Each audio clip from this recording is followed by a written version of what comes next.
The first ever song written and recorded by eXcentric was the only song not on the Greatest Hits album.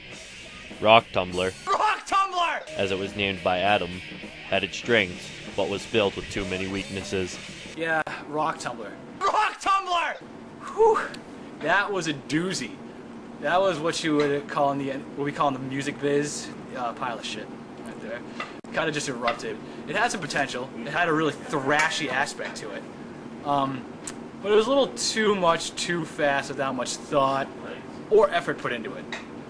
I saw potential in Rock Tumbler. Rock Tumbler! When the other guys didn't really see it happening, but I had this plan for this 25-minute bass solo, and I guess it just didn't really fly. I mean, who can really deny a 25-minute bass solo? But these guys just don't know music, or they just don't know anything really. Then came Clown, which is now known as the Conditioned Warrior. With the help of Tabit, a computer program for writing tabs, Adam, Skoog, and Masharelli continued to compose great music. Tabit reflects pretty much how good I am. Perfect. Tabit doesn't screw up, and I don't screw up, so pretty much even. But basically what I do is I write the songs in Tabit, give them to Adam and Skoog, and they try to play them as good as they can, but it always ends up sucking. So I just kind of deal with it, and I don't know. It ended up being all right. By April 2004, the band was rehearsing 3 songs: The Conditioned Warrior, The Fall, and Return of the Exile. When news of the Exposure Battle of the Bands caught the band's eye, they immediately signed up. Unfortunately, they knew that they wouldn't really have a chance to win, considering the battle was based around crappy punk rock and emo high school bands, but this was a chance to perform live.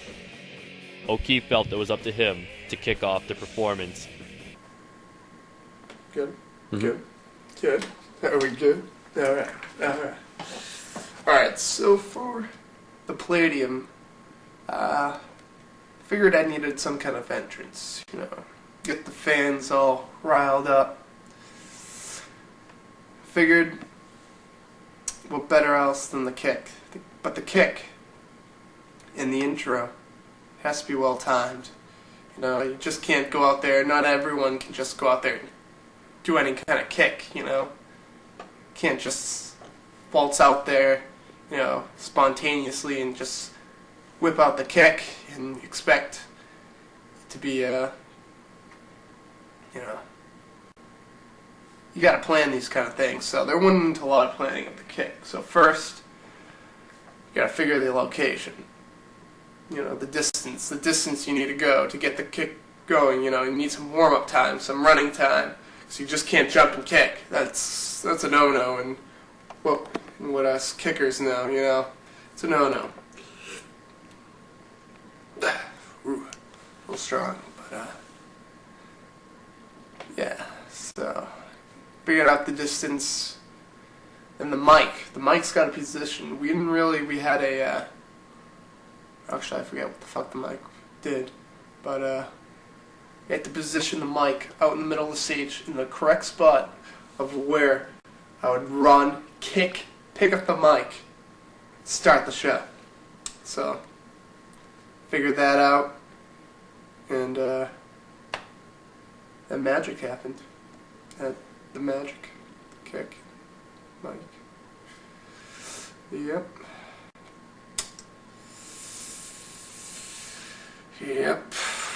Oh, forgot. Nothing in it. It was just a joke the entire time. I didn't really drink anything. It was just kind of a joke. But, bling, bling. Oh, hold on a second. Hold on. Hello? Oh, hey. How's it going? Yeah. Could you hold on? Yeah. I can do that to you. Yep.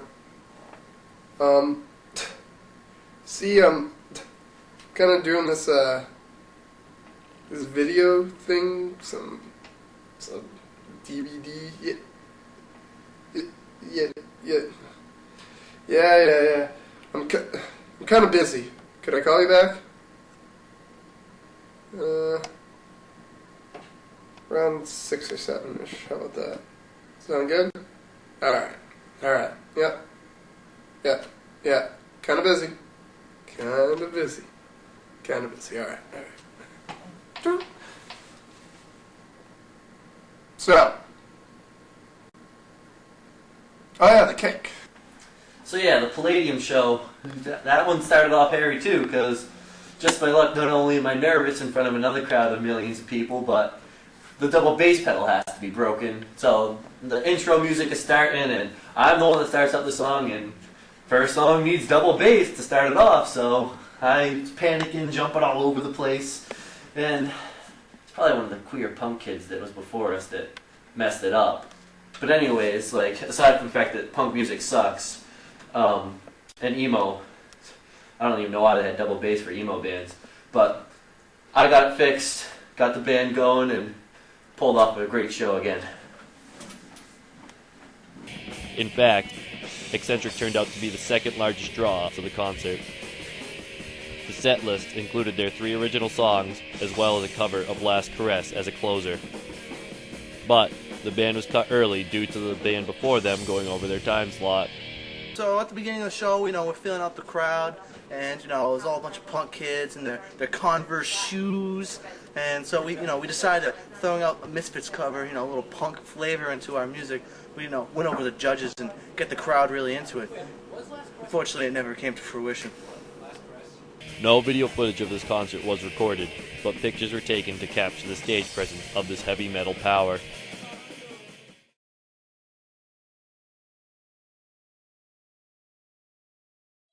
Immediately after the Exposure show, the band went to work rehearsing their rendition of Nothing Else Matters. So back in the 80s hair metal bands, they always had, their 2 songs. They had their original big hit, and they had their slow ballad cover. And that's what we needed to do. We needed slow ballady. But we just decided to do a cover instead of original. It's kind of like, Every Rose Has Its Thorn, everything, that pile of crap. Yeah, so we did a pretty good job, and I'm proud of what we did. And I think our next CD, Bigger Than Jesus, is we're going to have a little more acoustic-y feeling, a little more softy tone, all that bullshit. What was that? Selling out? We're not selling out. You started with the hair already. Hey, the hair is a different story, alright? The hair had nothing to do with this band. Yes, as you can see, I have a haircut. They would play us at their graduation class's baccalaureate. O'Keefe agreed to step down for this performance, as Adam would be the singer. We came to the end of the year and we had a baccalaureate program for the high school, and kind of wanted to. eXcentric decided, let's perform, let's showcase some of our talents. Maybe not all the talents, maybe not the main talent, but let's showcase some of the talents. So we decided to do Nothing Else Matters by Metallica. And it's kind of decided that, let's share the spotlight, Let's not give all the credit to me all the time, even though I deserve it. Even though it's mine. It's all fucking mine. Let's just share. So I'm like, Adam, doing a good job, I think you should give, the vocals a try, should take my spot away from it. So I graciously stepped down, and the band was terrible. What can I say? I decided to sing this one for future albums because, we'd slowly be phasing O'Keefe out of the music, and I'd eventually learn how to play and sing at the same time. And it's kind of like the guy who can't chew gum and walk at the same time. His leg falls off or whatever. So yeah, I decided to sing, and it came out spectacular. Rave reviews and stuff, and no complaints. Anyone who complained, I pretty much killed them. So yeah. And friend of the band, Patrick Ellis, foghorn connoisseur, joined the band for the night on electric guitar. We hired Pat Ellis to play Nothing Else Matters with us because we needed somebody, and he was cheap.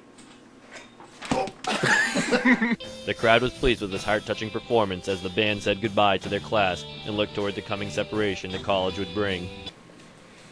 It's baccalaureate. Just thought, we all like Metallica a lot. Big fans. Good guys. I'm in Metallica. And we also knew that we wanted to say goodbye to everyone in the class. So, start by picking Nothing Else Matters. It's a way to just show everyone that we're the only ones that matter. None of them really mattered in our class.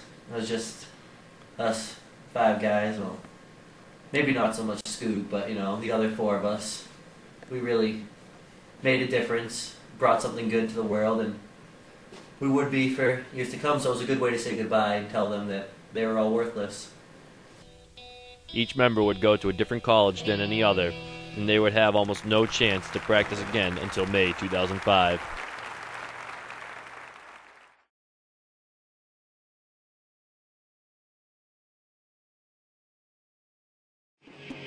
The dates for the recording of Greatest Hits were set for July 9th and 10th of 2005.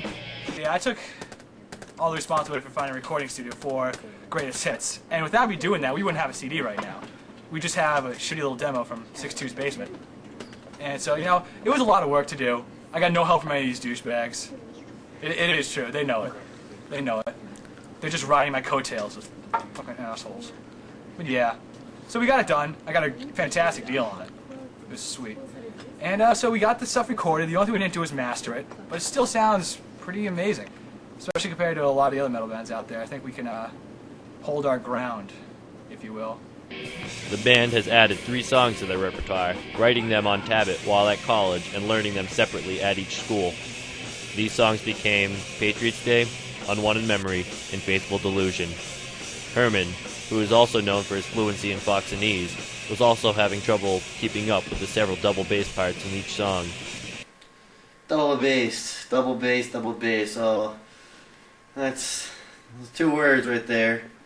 Maybe it's 3 words. I don't know. But double bass, yeah. That's always given me problems because, I don't know, I don't have endurance. Can't really go the long haul more than just drumming. But I got tired a lot and, yeah, had a lot of trouble with that. But as the days went by, practice after practice after practice, bitching and moaning from all the guys in the band that double bass isn't good enough. Double bass isn't good enough. Why can't you fix the double bass, Mr. Jeremy? Well, I fixed it eventually to the liking of the band for the most part, and got some good a little help from O'Keefe tapping on the mic, making it go yeah, because that's what double bass is, and they all think it's the most marvelous thing. It's just a bunch of really quick bass hits, guys. Calm down. As the days ticked down, he slowly but surely started to gain the endurance needed to play each song through and thorough. But still, the band was not past its troubles. The lyrics were not yet finished, and O'Keefe was constantly late or missing from practice. Yeah, 6'2". Have you heard from O'Keefe? He's late for the friggin' recording of this behind the scenes too now. Have you? Oh, whatever. I'll call you back. See ya. O'Keefe. He's late for everything. Late for practice, band practice. He's late for this recording. He was late to the friggin' studio. He didn't even need to record and he was late. But that's besides the point. And I was putting all my effort into it. All of it. And I sucked. I'm going to be honest when I started. But I put the effort into it. I got awesome. Well, that's how I think of it. But I got to the point where it was recording quality. And he doesn't even show up to practice. So we don't even know what he sounds like. So it was going to the studio was a complete mystery if O'Keefe even had like a throat to sing out of. So, yeah, just extremely frustrating. So, supposedly, on numerous occasions, I was late to band practice. I mean, come on. Who really needs practicing here? I know for sure I don't. I was pretty much, right from the get-go, all my lines, all my lyrics, even though they may not necessarily be written down, or anyone else may actually have any knowledge of them, or seen them before, or heard them before, but, they were up here. Besides, I run on Denver time, mountain time. It's 2 hours back. Can't discriminate me for using a different You know, reference of time. You know? Come on. Then, Mascherelli's bass began having electrical problems, and even though the Silver Bullet was his pride and joy, there was not enough time to get it fixed. Probably a week before we went to the studio, my bass decided to fuck up and shit the bed. So I took some napkins and pretty much wiped up the shit from the bed and fixed it. So I had a clean bass going into the recording session, but that was pretty scary. Click City. Because that thing took a fucking huge dump on my bed. You know, we were all upset with 6'2" Space Bass, but, you know, like his penis, it wasn't getting up and performing to pleasure, you know, the crowd. So, we had to fix that like we have to do with every problem. So, we gave him a prostitute. So, with assistance from Guitar Center, he received the loaner bass from the recording sessions only one day before they were to first set foot in the studio.